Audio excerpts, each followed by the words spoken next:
வடகிழக்கு பருவமழையை முன்னிட்டு பருவமழையிலே சென்னையில எந்த பாதிப்பும் வந்துவிடக்கூடாது என்பதற்காக சென்னை சம்பந்தப்பட்ட அனைத்து துறைகளுடைய அமைச்சர்களோடு இன்றைக்கு நீர்வளத்துறை அமைச்சர், விளையாட்டுத்துறை அமைச்சர், நெடுஞ்சாலைத்துறை அமைச்சர், பொதுப்பணி நெடுஞ்சாலைத்துறை அமைச்சர், மின்துறை அமைச்சர், அத்தனை சட்டமன்ற நாடாளுமன்ற உறுப்பினர்கள் எல்லாம் வந்து அவரவர்கள் என்னென்ன பணி அவரவருடைய காலேஜ் அந்தந்த பகுதியில் என்னென்ன பணிகள் நடைபெற வேண்டும், என்ன நடைபெற்றுக் கொண்டிருக்கிறது, இன்னும் எது நடைபெறாமல் இருக்கிறது என்பதை பற்றியெல்லாம் ஆராய்ந்து உடனடியாக அந்த பணிகளை மேற்கொள்வதற்காக ஒரு ஆய்வுக் கூட்டம் நடைபெற்றது. அந்த ஆய்வுக் கூட்டத்திலே சட்டமன்ற உறுப்பினர்களும் பாராளுமன்ற உறுப்பினர்களும் நமது அமைச்சர் பொறுப்புகளும் உள்ள மக்கள் நல்வாழ்வுத்துறை அமைச்சர் மற்றும் இருக்கிற உள்ளூர் அமைச்சர்கள் நிறைய எடுத்து சொல்லியிருக்கிறார்கள். எனவே ஏற்கனவே பணி என்னென்ன நடைபெற்றிருக்கிறது என்பதை மாநகராட்சியினுடைய ஆணையர் விரிவாக எடுத்து சொல்லியிருக்கிறார். இந்த பணிகள் விரைவில் முடிக்க வேண்டும் என்று சொல்லியிருக்கிறார்கள். எனவே இங்கு பார்த்தால் சென்னை மாநகராட்சியில் மொத்தம் 3040 கிலோமீட்டர் நீளம் உள்ள மழைநீர் வடிகாலின் முதல் கட்டமாக 792 கிலோமீட்டர் நீளத்திற்குள்ள கால்வாய்களில் 611 கிலோமீட்டர் 77.14% தூர்வாரி நீளம் தூர்வாரும் பணி முடிக்கப்பட்டிருக்கிறது. சென்னை மாநகராட்சியில் பராமரிக்கப்படும் 53.42 கிலோமீட்டர் உள்ள 33 நீர்வழி கால்வாய்களை மிதக்கும் ஆம்பியன் ரோபாட்டிக் எக்ஸ்கவேட்டர் மூலம் 60% தூர்வாரும் பணிகள் முடிக்கப்பட்டிருக்கிறது.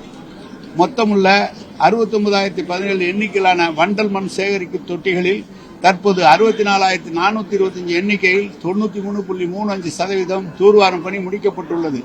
2021 முதல் 2024 வரை 2,958 கோடி மதிப்பீட்டில் 745.79 கிலோமீட்டர் நீளத்திற்கு புதிதாக மழைநீர் வடிகால் கட்டப்பட்டுள்ளது. மேலும் 2020.36, 2020.36 கோடி மதிப்பீட்டில் 400 கிலோமீட்டர் நீளத்திற்கு பணிகள் மேற்கொள்ளப்பட்டு வருகின்றன. 2021 முதல் 24 வரை புதிதாக அமைக்கப்பட்ட சாலைகள் 12,006, எண்ணிக்கை நீளம் 2049.30 கிலோமீட்டர், செலவழிக்கப்பட்ட தொகை 6,645 கோடி. தற்போது 2024-25 ஆண்டுக்கான புதிய தார் சாலை 2,132 எண்ணிக்கையிலான 392.22 கிலோமீட்டர் நீளத்திற்கு 324.44 கோடியில் வரும் திங்கட்கிழமை முதல் பணி தொடங்கப்படுகிறது. வேற ஏதாவது கேட்டா சொல்றேன். இப்ப நான் சொல்றது எல்லா இடத்திலும் இருக்கிற நீர்வழி வாய்க்கால்களை தூர்வார வேண்டும் என்று எல்லா சட்டமன்ற உறுப்பினர்களும் மற்றவர்களும் சொல்லியிருக்கிறார்கள். இந்த சிஎம்ஆர்எல் பணி நடைபெறுகிறது. 20 இடங்களிலே இந்த வாய்க்கால்கள் அடைப்பட்டு அங்க இருக்கிற பணிகளை மாற்று ஏற்பாடுகள் செய்வதாக சித்திக்கு அவர்கள் ஏற்பாடு செய்திருக்கிறார். அதிலே சட்டமன்ற உறுப்பினர்கள் நீங்க செய்கிற மாற்று ஏற்பாடு இது சரியா வராது, நீங்கள் நேரடியாக வந்து பாருங்கள் என்று சொல்லியிருக்கிறார்கள். அதையும் நாளைக்கு முதலே அதிகாரிகள் போய் பார்க்க போகிறார்கள். இன்னும் 15 நாட்களுக்குள்ளே நம்ம ஸ்போர்ட்ஸ் மினிஸ்டர் மறுபடியும் இந்த மாதிரி ஒரு கூட்டத்தை கூட்டணும். அன்னைக்கு நாங்க உங்கள்கிட்ட சொல்லியிருக்கோம், இந்த வேலை எந்தெந்த வேலை முடிச்சிருக்கீங்கன்னு நான் மறுபடியும் பாக்குறேன்னு சொல்லியிருக்காரு. 15 நாளைக்கு அப்புறம் இந்த கூட்டம் மறுபடியும் கூட்டப்படும். எனவே நீர்வழி பாதைகள் பக்கிங்காம் பேனல் இருக்கிறது, கூவம் இருக்கிறது, இப்போ ஓட்டரிங் எல்லாம் வேலை நடைபெற்றுக் கொண்டிருக்கிறது. எல்லா இடங்களிலும் நீர்வளத்துறையின் சார்பாக அரசாங்கத்தின் சார்பாக நிதி ஒதுக்கப்பட்டு டெண்டர்கள் விடப்பட்டு வேலைகள் தொடங்க ஆரம்பித்திருக்கிறது. எனவே தூர்வாருகிற பணி மழைநீர் வடிகால் தூர்வாருகிற கவுண்ட் நீங்க சொல்லியிருக்கீங்க. ஆனா உள்ள எம்எல்ஏ சொல்லும் போது முறையா தூர்வாரது இல்ல, இல்ல அவரு எம்எல்ஏக்கள் அப்படி சொல்ல, அவங்க நீங்க எம்எல்ஏக்கள் சொன்னது நீங்க கொஞ்சம் ஏற்கனவே வந்து இன்னும் அகலப்படுத்தணும், இன்னும் ஆழப்படுத்தணும்னு சொல்றாங்க. ஏற்கனவே எப்படி முறையா பண்ண எல்லா இடத்துலயும் எந்தெந்த இடம் தூர்வாரப்பட்டிருக்கிறது என்பதை அடையாளம் காட்டுவதற்காக மஞ்சள் பெயிண்ட் அடிச்சு கிளீன் பண்ணிட்டே வரோம். தூர்வாரப்படும் வேலை நடந்துகிட்டே இருக்குது. ஒவ்வொரு ஆண்டு மழை பெய்து தூர் போகுது, எடுத்துக்கிட்டு தான் இருக்கிறான். அதான் இப்ப அவருடைய ஆய்வுல அவருடைய செயலாளர் நம்முடைய அமைச்சர் அவர்கள் முன்னிலையிலே துறையினுடைய சீஃப் இன்ஜினியர் சொல்லியிருக்காரு. எல்லாம் எந்தெந்த இடத்துல எம்எல்ஏக்கள் சொன்னாங்களோ அத்தனை இடத்துலயும் வேலை ஆரம்பிக்கப்பட்டிருக்குன்னு சொல்லியிருக்காரு.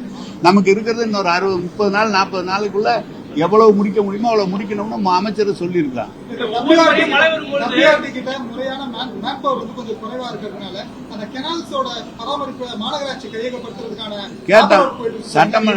சட்டமன்றத்திலே கேட்டான் அமைச்சர் அவர்கள், அதுக்கான கோப்புகள் தயாரிக்கப்பட்டு அந்த துறைக்கு அனுப்பப்பட்டிருக்கிறது. இந்த துறை அனுமதி தரப்படவில்லை. சட்டமன்றத்தில் என்ன கேட்டான், பாசனம் இல்லாத ஏரிகளை, பாசனம் இல்லாத வாய்க்கால்களை நீங்கள் பராமரிப்பதற்கு மட்டும் எங்களுக்கு தாருங்கள், உங்களுடைய உரிமையை நீங்கள் வைத்துக் கொண்டால் கூட பராமரிப்பதற்கு மட்டும் மாநகராட்சிக்கு தாருங்கள் என்று கேட்டோம். முதலமைச்சர் இருந்தால் சொல்லப்பட்டிருக்கிறது, கோப்பு தயாரிக்கப்பட்டிருக்கிறது, அவருடைய துறைக்கு போயிருக்க அனுமதிக்காக அனுப்பப்பட்டிருக்கிறது. இப்ப தேர்ந்தெடுக்கப்பட்ட மக்கள் பிரதிநிதிகள் ஆய்வுக்கு போகும்போது அதிகாரிகள் உரிய ஒத்துழைப்பு கொடுக்கறதுன்னு இப்ப நிறைய புகார்கள் இருக்கு. இல்ல அவங்க சொல்றாங்க, நான் அவர் என்ன செய்யறாங்க, ஒரு எல்லா அதிகாரிகளுக்கும் எல்லா நாளும் எல்லாம் அவங்கவுங்களுக்குள்ள வேலைகள் நிறைய இருக்கும். அந்த மாதிரி பணிக்கு போகும்போது எங்களை அழைச்சிட்டு போங்கன்னு சொல்லியிருக்காங்க. இந்த மாதிரி அழைச்சிட்டு போயிடுவோம். ஒத்துழைப்பு கொடுக்கல, நீங்க எங்களை இல்லாம நீங்களா போய் பார்த்து வரீங்க அப்படின்னு சொல்றாங்க. இந்த மாதிரி கூட்டிட்டு போக மாநகராட்சியில ஆணையர் அதே போல பல துறை அதிகாரிகள் மாற்றப்பட்டிருக்காங்க. அதனால பணிகள் தொய்வு ஏற்படுறதான வாய்ப்பு பொதுவாக 3 ஆண்டுக்கு ஒவ்வொரு அதிகாரிகளும் அவர் பெரிய சீனியர் அதிகாரி, அவருக்கு துறையில இருந்து மாநகராட்சி ஆணையர் என்பதை காட்டிலும் செயலாளராக வேண்டும் என்று விருப்பப்படுகிறார். அதனால் அங்கு போகிறாரே தவிர வேண்டும் என்று யாரையும் மாற்றப்படுவதில்லை. சென்னை மாநகராட்சி கட்டமைப்பு பார்க்கறதுக்கு பல நாட்கள் பிடிக்கும், ஆய்வுகள் பண்ணுவோம். இல்ல அதனாலதான் கீழே பணியாற்றுகிற எந்த அதிகாரிகளையும் மழை காலம் வரைக்கும் மாற்றக்கூடாதுன்னு ஸ்டாண்டா சொல்லிட்டாங்க. கீழே இருக்கிற ஏஇ டிஎஸ்சி எல்லாம் இருக்காங்களா, அவங்கெல்லாம் அந்தந்த பகுதியை தெரிஞ்சவங்க அங்க இருக்கணும். 3 ஆண்டுக்கு ஒரு முறை மாற்ற வேண்டும் என்று விதி இருக்கிறது.